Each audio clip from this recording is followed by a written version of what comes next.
Well, the last time you saw this Ferrari on the channel in the last episode, we obviously had the issue with the crash bar. Now, I do have a bit of a plan for that in due course, but for now we need to get it ready for the body shop. So what I've done so far, well, I've just put the tires on, left all the mud guards off now. We'll do that later because, yeah, you need to take them off anyway to get the bumper off, which I'm guessing the body shop will do for spraying. But got to the point where I wanted to start the car, try to move it forward, and it just wouldn't go anywhere. The immobilizer was activating itself. And this proved to be my fault as I accidentally left the key in the barrel. So after a week of it being there and constantly communicating with the ECU, the key fob battery was dead. So the ECU no longer recognized the key anymore. Well, one thing I wasn't expecting here is there's actually two batteries. There's one stacked on top of the other. So I've replaced the top one, and hopefully this will give us enough charge to move this car forward, because I don't really fancy trying to put that door on with that post in the way over here. So fingers crossed this will work. Okay, fingers crossed. Come on, no immobilizer, please. Immobilizer malfunction again. Guessing it won't let us try and fire it. No. So I need to replace the other battery as well. So another setback, I need to order another battery for this. And it just seems to be the gift that keeps giving this car. But I'm gonna get that ready. Obviously we're crawling over the line now, getting it ready for the body shop. And we're not a million miles off. We need to get this door on, and I just need to replace that key fob battery, and we're pretty much there. So this does beg the question, well, what's coming next? Because obviously with this going to the body shop, I need to start working on other projects. And well, there's one that I've been thinking about, and I'm keen to gauge your thoughts on it. Obviously, you remember we got the Range Rover Classic back in, a couple months ago now, a few months ago, back in April, I believe it was. And well, the engine in that, it's a diesel Perkins engine, and it is just so slow. It's a tractor unit, basically, quite literally. So the plan for me there is, well, this is what I want to gauge your thoughts on, is I quite like the idea of getting a V12 engine and gearbox and dropping it in there. Now, it would make a significant change to the car. I would lose the rights for it to be MOT exempt, etc. But I think it'd be quite fun to do, strip the engine down, have a look at it, learn a lot about the engines, take you along for it. You guys can learn as well. And then ultimately we'll end up putting a V12 in there. And as far as I'm aware, there's only one other person who's done this, where they put a V12 Aston Martin engine in their Range Rover Classic. There is that, or I can just put a V8 in it and keep my MOT exemptions. But I'm sort of steering towards the V12. I just think that'd be pretty cool. But obviously let me know down in the comments what you think. But of course, that will take a bit of time. So in the meantime, well, what am I going to do? Well, it's time to introduce you to a little friend of mine. And that would be my 1967 Ford Mustang Fastback that I had imported from the States about 2.5 years ago as a non-runner. I bought it during COVID as an investment, and in what little spare time I had, I gradually got the car up and running with a few issues that needed tackling. The car has been in hibernation since the end of August last year, so of course, when first starting her up, I checked the oil level, which was just about okay. The coolant was also fine, but I did put a little extra in just to be on the safe side. Lastly, I just had to fit a battery, and this one is actually a bit too big, but it's the only spare one I had for this one journey. But don't worry, it will be swapped out for a smaller one. And well, here she is, finally on the channel. What a beauty. We got the original 289 engine in there. Just check the oil level, that's fine. Coolant level, also fine. Perfectly charged battery. So I'm ready to get this down to the warehouse. And I appreciate fully that the lighting is not good here, so I'll give you a proper look around once we're down at the warehouse. And so for now, it's time to finally start her up for the first time in almost a year. I think it's been about 10 months since I started this car up. I'll give you some more details when we're down at the warehouse, but I've done a couple thousand miles on it, and I love it. Absolutely love this car. It's my dream car. But we'll touch back on that in a bit. Let's get this car started and down to the warehouse. All right, here we go. Wish me luck. I'm gonna take a few cranks. It's on a carburetor, so we'll need to inject the fuel. Let's do it.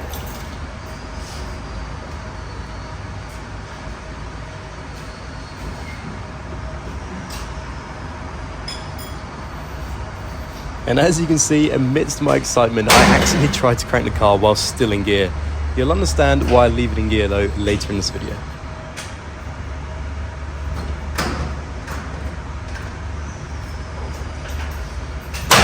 You can just about make out under the carburetor that I am pressing the accelerator. You do have to do this in older cars as they predate fuel injection. On the second time of cranking, we got there, and here's the warning for headphone users. You might want to turn it down a bit.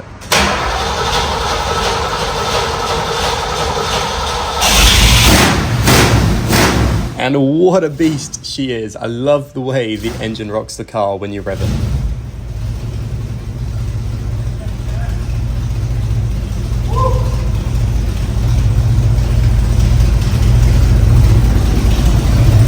Here she goes. Sounds incredible.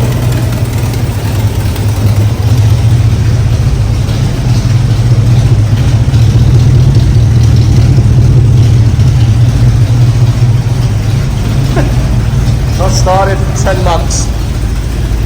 All she needed was a bit of fuel and she's good to go. I love this car.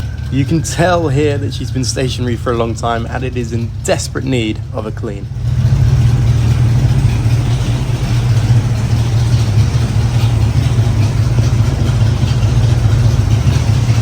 Alright, well hopefully I'll get this down to the warehouse without any issues. Fingers crossed. London traffic does make me a bit nervous about it, but hopefully I'll see the warehouse very, very soon. So off to the warehouse I went, but just listen to that V8 burble away. She's a real head turner and especially rare over this side of the pond.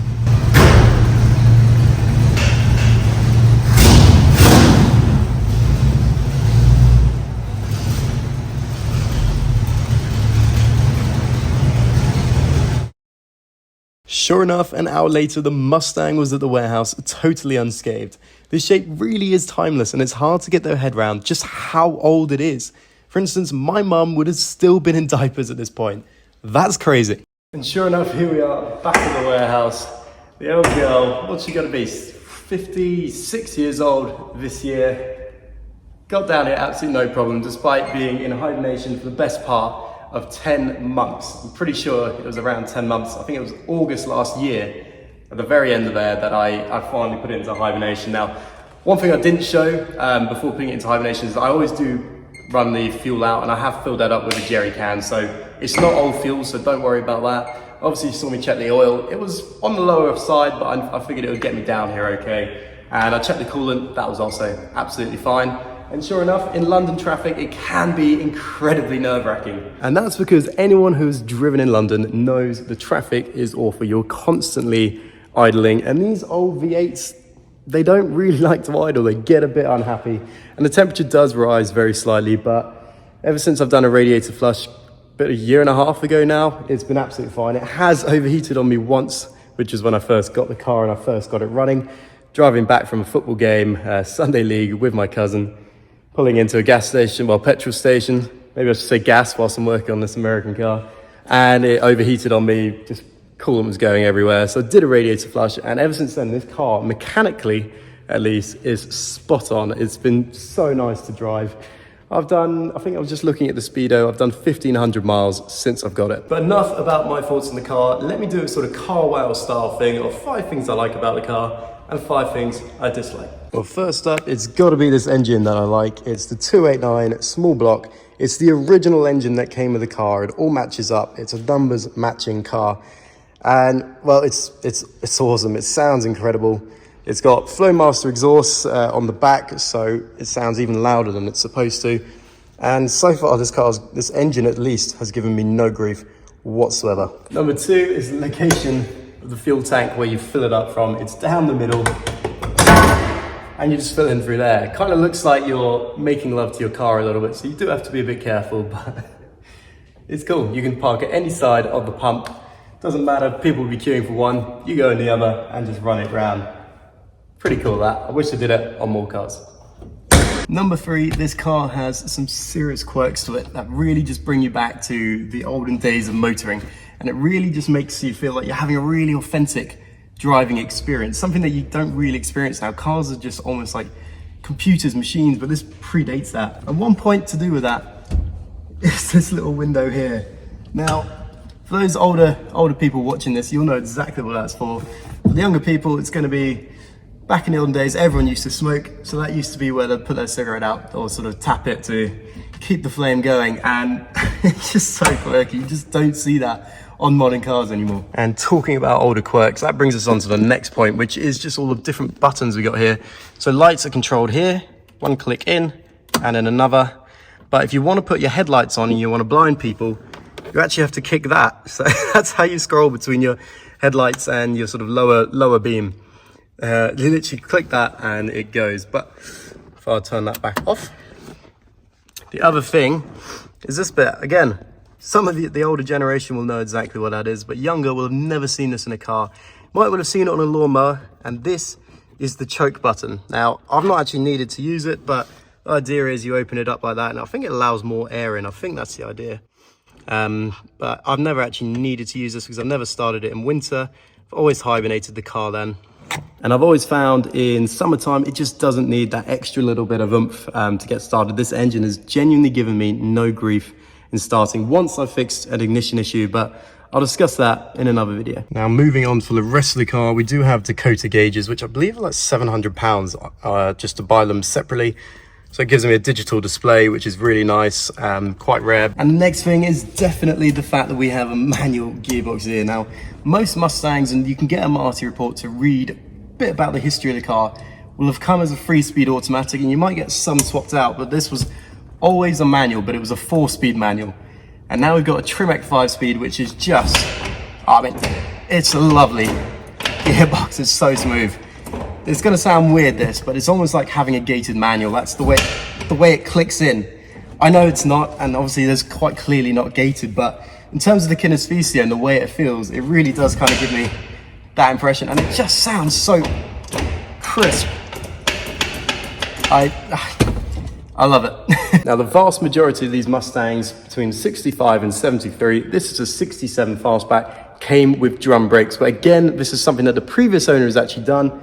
They've upgraded it to disc brakes, so you're not going to go through a puddle and then worry that your brakes are completely gone. And so that brings me on to things I don't like, and we've got to start with hot days like this. One thing you really, really want in your car is aircon. Well, we have no aircon in here, and I don't know, you won't even be able to see my back is still wet from sitting in that car for a good hour, but it kind of ties me into point 2, and I don't really mind it. And point 2, I am really looking for things I don't like, and I am struggling, but obviously we've got all this play in the wheel, which is just insane. I mean, if I show you the wheels, they're not moving whatsoever, but the whole wheel is. But this, again, was common back then. But the other thing is the lack of power steering. Before having this Mustang, I'd never driven a car without power steering. And it's fair to say the first time I pulled up to a junction and needed to turn left or right, it took me by surprise. I went to try and turn it, and it just felt like I was trying to push the whole car along. It was horrible. But then you learn quickly. You start turning before you slow down, and you'll make sure you're ready angling the wheel where you need to be. So when you drive off, it's fine. But it ties back into the original sort of driving experience that we like. And I think that's something that's always appealed to me about these classic cars, is it's as authentic a driving experience as you're ever going to get. You feel really at one with the car. And now for me, Mustangs are one of my favorite all-time cars, and this is probably a dream car. It was for a while. Particularly prefer the 67 and the 68 because they got this lovely sort of accents up here. And that is one thing I'm going to do, is I'm going to get the chrome trim that comes around and really sort of highlights it. But I think this is one of the most attractive rears in a Mustang, and especially the fuel cap there, it definitely looks a bit dodgy when you're filling it up. I do like it, I don't like it that much. One of the things, and I appreciate this is one of the things I liked, which is how sturdy this engine is, but one of the things I don't like is how useless it is in terms of brake horsepower. Now, Americans back then had this tendency to have these massive engines, but not know how to extract any horsepower from them whatsoever. So I think even stock, this came out the factory around 220 brake horsepower. Now, I'll put something on the screen if I'm wrong, or the actual figure, but it was around about that. And it does make you wonder, 56 years on, just how many horses are left in that engine. We're probably down at about 150, which, considering these used to be drag cars, is hopeless. But for me, every time I get behind the wheel of this car, you do put the foot down. It still feels like it's got a bit of bite, but you're never trying to get anywhere in a hurry. You're just enjoying the ride, and it's just a one-of-one driving experience. I've really experienced nothing like it.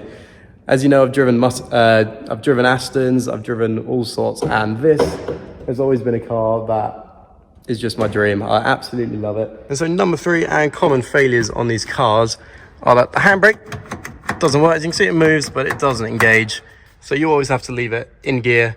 And the other thing that always never works is the horn. And sure enough, on both of these, they don't work. And point 4 is that these locks don't currently work. The boot does, but the front doors don't. So I've always had to be careful where I'm parking up and making sure I'm leaving this in a private, secure place. But I've got new locks and we need to get that fixed. Which ties me nicely into a couple other bits. Now, this was not on the car, and as you can see, it is a bit loose because the screw has been broken down here. I imagine the previous owners tried to fix the locks, broken the key out here, trying to get it out, or the old screw. So all I've done is I've sat this on with some glue, but obviously you need to strip all this out, and that will bring us to another point, which is stiff. Also no electric windows, of course. It's just, this glass is really loose. Now, on the other side, it's absolutely fine, but on this side, I think it mustn't be held in properly on the screws. It must need tightening or something like that. So we need to get that fixed too. And next up is some of the bodywork. As you can see, there are signs that we do just need to tackle a few things here, like on the doors. And then this is the worst bit over here, which is this patch down here. And if we follow it around, it's okay. And then we hit some more bad stuff here, but it's only this wheel arch and the bit on that door. Everywhere else is absolutely fine. As you can see, this side doesn't suffer from the same issue, but it is isolated to just that one wheel arch, so it shouldn't take too much for a body shop just to tidy that up for me. But on the whole, this car was imported from Georgia, so it's not seen very much rain, so the underside is incredibly solid, and that was one of the reasons I went for this one. It's a manual, rust-free, well, pretty much rust-free, and it looks awesome in black. And the final thing I dislike about this car, and it's more about the ergonomic really, is this gets in the way of where your left leg wants to rest when you're not driving. When you're not using the clutch, you put your left foot here, and you rest where you want to rest your knee is all the way up against there, and it just makes it a bit uncomfortable. But hey, on the whole, this is my Ford Mustang, and I'm really scraping the barrel in terms of things I don't like, because really, I do like them, because this car is, like I say, 56 years old, but it's got so much character. Little things like the ash window, or the window for some of your cigarette ash, the choke, the lack of power steering, or even air conditioning. It just shows what motoring was like back then, and it's almost like taking a trip back in time, which I absolutely love. And talking about trip back in time, I do want to show you the driving experience, but that won't be in this video today. Obviously, what I do want to show you is going out, a bit like I did with the Range Rover Classic, taking it out for a drive and bringing it along. And you can just listen to how the car sounds, how many necks it snaps on people trying to come and have a look at the car. It really is phenomenal, and I love it. Naturally, I'm keen to get your thoughts on the Ford Mustang. It probably does divide a nation, and it definitely divides America in terms of the Chevys versus Ford.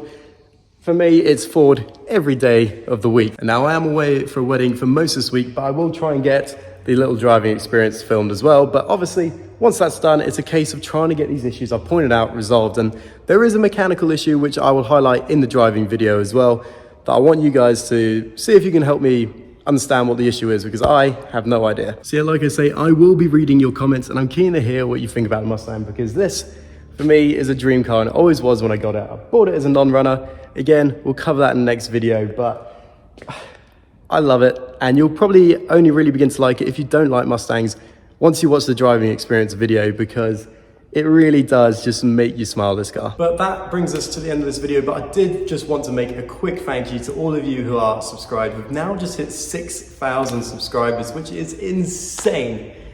I mean, we've done this in half a year, so I appreciate I'm not the easiest to watch at times. I mean, I've got a Ferrari there that I'm still trying to figure out. The Aston, there were things that weren't quite done very well with that car, but it's all part of a learning experience, and I hope you're enjoying learning with me. Obviously, do let me know about the Range Rover Classic as well. Would you like to see a V12 go in there, or should I just stick with a V8? I think the V12 will make it very rare, and I've never driven a V12.